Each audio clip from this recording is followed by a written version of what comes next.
di leen jaajëfal chers téléspectateurs ñu nekkoon première partie ak kii di Moustapha Mbengue di maire bu Kër Massar alors di accueillir suñu deuxième invité mais di déplorer également ce qui s'est passé parce que quand même on ne peut pas comprendre que ñu ñëw ba fii di attaquer kii di Pape Makhtar ci débat bi sachant que c'est des débats juste d'idées tey jii génn nañ ñoom ñaar àndaat nekk benn donc on ne peut pas comprendre attaque yooyu ñu ñëw ba ci biir encore Sen TV di ko attaquer c'est des choses vraiment qu'on déplore mu nekkoon ñi àndoon ak kii di monsieur le maire Moustapha Mbengue c'est inacceptable on le dit. sérieusement ñëw ba ci sa bërëbu liggéeykaay xaw ma doomam la wax xaw ma ku mu mënti doon si accompagnateur mi di ma saaga di ma attaqué loolu duma ko accepté.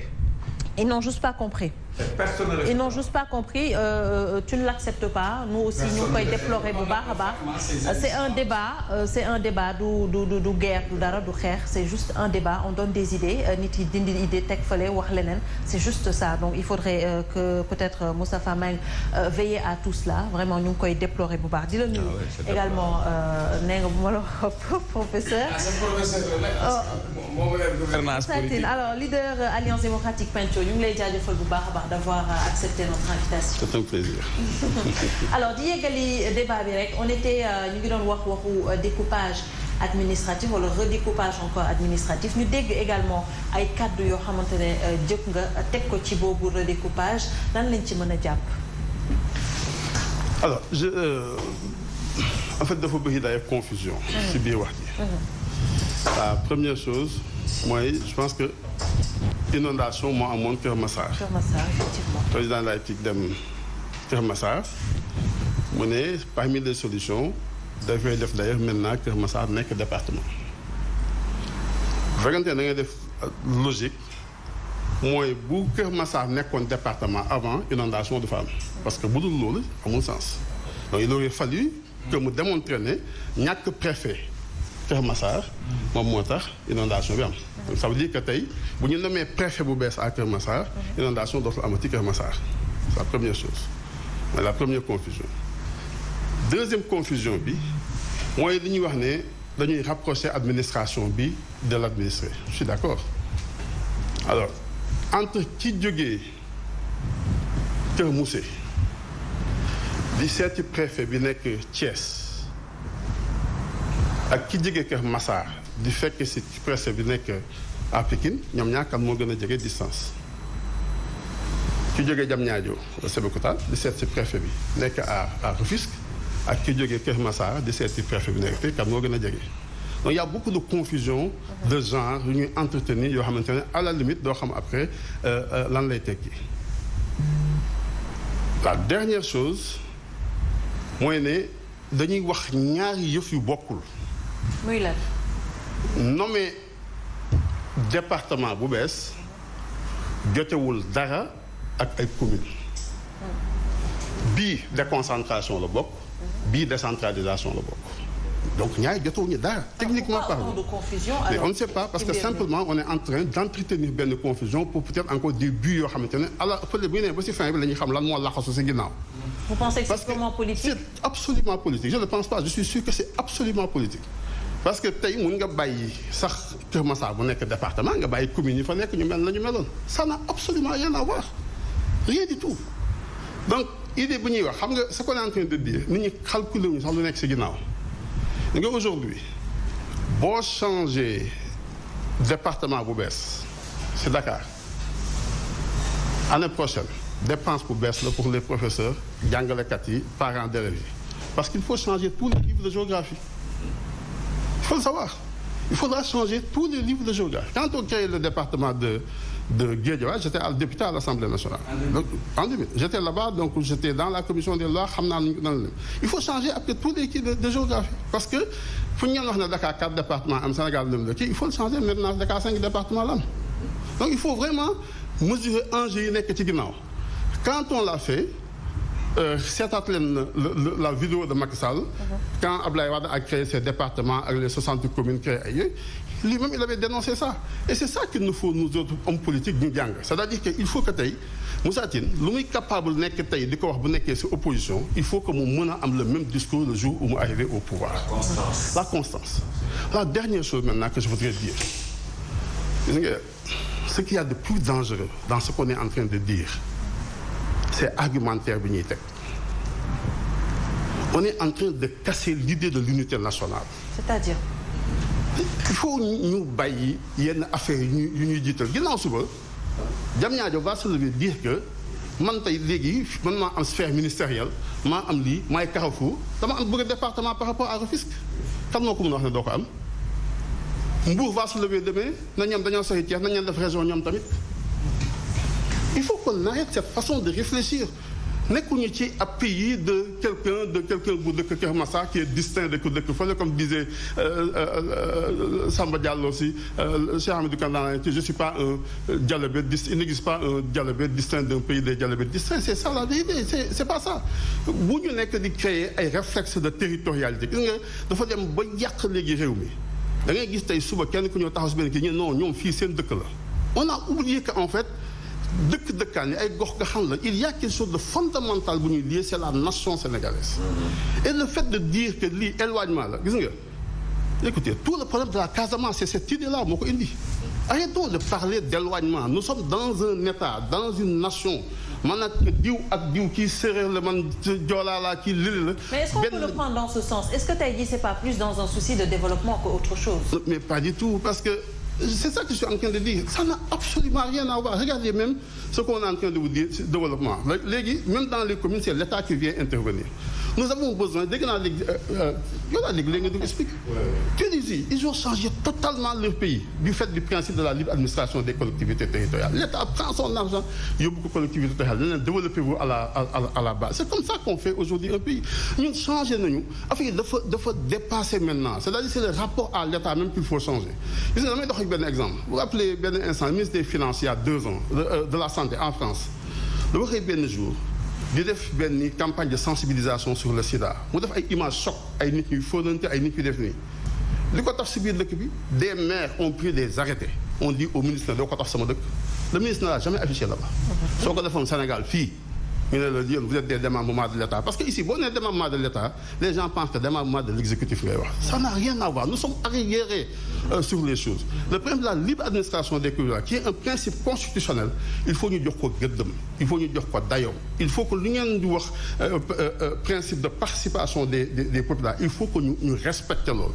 ba pas se lever benn jour xëy na diw yow fi nga dëkkoon dëkkatoo fi kii fi nga dëkkoon dëkkatoo fi kii fi nga dëkkoon dëkkatoo fi et ci le d'éloignement là c'est faux on est en train de subjuguer Dakar qui fait moins de 1% du territoire national ça on oublie 1% du territoire national c'est-à-dire que donc bu boobaa population bi dëkk Salémata ki dëkk Tassette préfet nekk biir dëkk digg Thiès ki dëkk Kër Moussé préfet nekk digg Thiès ki dëkk Diakhao préfet nekk Fatick kooku bu boobaa il a tout l'argumentaire pour dire moo waxul sax département kii la bëgg alors que ñun dañoo am benn développement léegi lañu dem sax ay 7 régions la ñu commencé woon Sénégal après dañu dagg 8e def Louga dagg dindi ko si Diourbel di continuer di yéeg on a une architecture extraordinaire un président de la République un gouvernement des ministres un gouverneur sous-gouverneur des préfets sous les préfets des sous-préfets loolu la ñuy def dëkk bi loolu moo fi bëgg a changé waat si diggante bi et puis bu ñu ko defoon Tamba sax nga ne waa Tamba dëkk bi kii bi dafa ngand territoire bi dafa ngand boo ko defoon Casamance nga ne waa dafa ngand mais 0,5% moins d'1% du territoire la ñuy jàpp di ko pàcce alors que aujourd'hui boo demee si yeneen dëkk yi lu ñuy wut mooy ay ce qu'on appelle les grandes métropoles le Grand Paris le Grand Lyon le Grand Tel parce que il faut créer benn masse bu mag territoire boo xamante ne c'est quoi aujourd'hui un département à l'échelle d'une commune d'une petite commune c'est rien du tout il faut que ñu am une vision large sur toute la région de Dakar une vision large sur toute la région de Casamance tout le Casamance sur le Sénégal oriental c'est comme ça qu'on fera un pays. Là, je voulais vous poser une question. Allez-y, professeur. Le professeur et le maire à la fois. Parce que oui xam nga dama mos a dégg waa ji muy rectifier le langage. Les gens sont en train de dire qu'on a transféré des compétences. On n'a pas transféré des compétences. On a transféré des secteurs de compétences aux maires. Et des problèmes. Mais on n'a pas transféré des compétences. Aujourd'hui, l'éducation nationale, il y a quelque chose que le maire ne peut pas faire. Exactement. La santé, il y a des choses que le maire ne peut pas faire. Ça dépend directement du ministère de la Santé. Alors, Lolo, moi, ce que je voudrais savoir, parce que vous avez parlé du cas de Tunisie que j'ai lu un peu. Est-ce qu'aujourd'hui, il peut y arriver, au nom de ces jeux de concentration, de centralisation, qu'on arrive à un moment où le maire puisse avoir les pleins pouvoirs et faire tout ce qu'il veut en termes de construction dans sa localité. Et même en tant qu'acteur politique aussi lan ngeen nekk pour justement arriver à ça. Oui, mais c'est-à-dire que loolu la ñuy xaar ñun ñëpp xam nga gis nga dafa am loo xamante ne état li ñuy wax principe de subsidiarité état mënu ko état am na loo xam ne daf ko sori torop pour mun koo gérer c'est pas possible. C'est ça. C'est-à-dire que li ñuy am problème bi ñu am aujourd'hui ce n'est pas un problème de ndax Kër Massar viable na wala ndax les viable. C'est le transfert de ressources. Il faut transférer suffisamment de ressources aux acteurs à la base pour que ñooñu mën a nekk des acteurs de développement. da ngay xëy suba teel ñu ne non lii daanu na fële non benn hôpital manqué na fee lii def na fële tey boo demee y a des villes yoo xamante ne boo demee en France ñoo seen budget moo ëpp budget Sénégal. Nous on oublie tout cela tey boo demee Paris tey bu ñuy wax Paris bu nekkoon état mooy nekk 11e puissance mondiale. Donc c'est ça la vérité ñun donc on est encore à l'état benn état boo xamante ne démb je le disais nit ñi duñ se rendre compte mais boo tegee globe terrestre bi nii booy xool Sénégal doo ko gis le Sénégal est un petit pays. C'est-à-dire ñun ñoo bëri wax ñoo teg suñu bopp ñoo def ngand def nii mais nous sommes encore un petit pays. Le Mali c'est 1 million et quelques kilomètres carrés. La faute à qui? Est-ce que c'est pas la faute aux politiciens? Je suis d'accord mais tout ça je suis tout à fait d'accord moo tax ñun ñu war a rectifier suñu bopp. Ce que nous devons arrêter c'est le calcul politicien sur les mesures que nous sommes en train de prendre. Liggéey woon toujours ne ak calcul politicien gis nga tey et c'est ça que je dis souvent je sais pas pourquoi d'ailleurs en Afrique. Quand nit bu nekk opposition day nekk nit bu intelligent nit bu vertueux bés bu duggee pouvoir il perd son intelligence et sa vertu. Mais parce que le philosophe a dit que le pouvoir corrompt le libre jugement de la raison. yéen ñu ci bëri moo leen dal ah. même parfois yow mi di wax sax. non jamais moi je suis resté constant jusqu'à présent. je pense que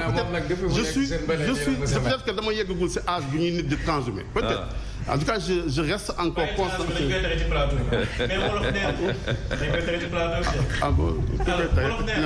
wut kaddu jukko waaw kii wut du la wan jukko jukkee wut kaddu yu c'est-à-dire que non je gëmuma ne tey ñun Sénégalais ñeneen ñi nekk si yeneen réew ñoo ñu gën a jub en tant qu'homme politique li nga xam ne mooy changé mooy seen réew yooyu tabax nañ ko tabax goo xamante ne boo ñëwee suba bëgg a jéng tamit doo mën a. mooy institution yu dëgër.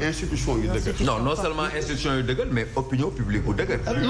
pour man c'est beaucoup plus un problème d'opinion publique. parce que aujourd'hui ici bu ñu respecté woon les institutions am na loo xam ne nii duñ ko mën a def mais c'est parce que on sait que il y a des choses qui sont possibles en France qui ne sont pas possibles en Amérique. Il y a des choses qui sont possibles en France qui ne sont pas possibles au Sénégal.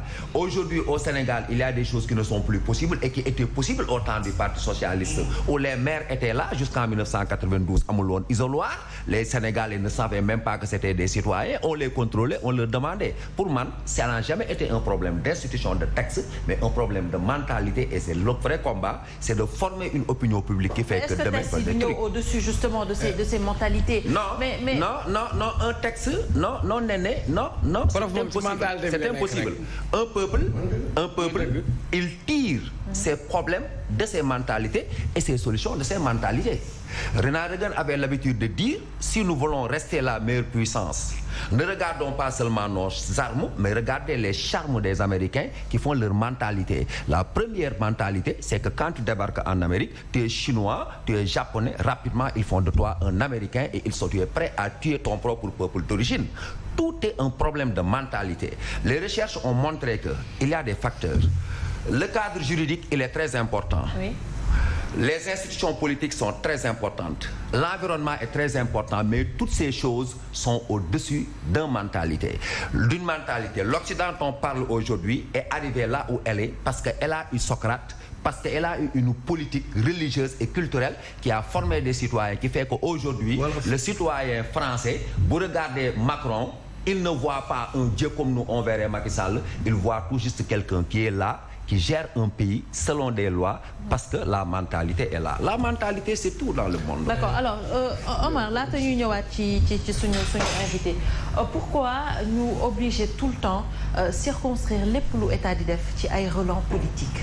Non mais c'est parce que ñoom ci loolu la ñuy dox xam nga le problème de Macky je l'ai dit depuis qu'il est là en 2012 il ne fait que de la politique et c'est ça le malheur. Je te donne un petit exemple terre à terre. Le jour où il a organisé le conseil présidentiel sur les jeunes mais xam nga mi ngi ko organisé c'est très important pour parler des problèmes des jeunes mais am na benn wax bu ndaw bu mu wax rek loolu la ñëpp tey li fi amoon du fi amaat rek gars yi ne ah kii lii ak lii mais lu ko tere mu concentré wu rek sur ce qu'il voulait faire ça c'est important.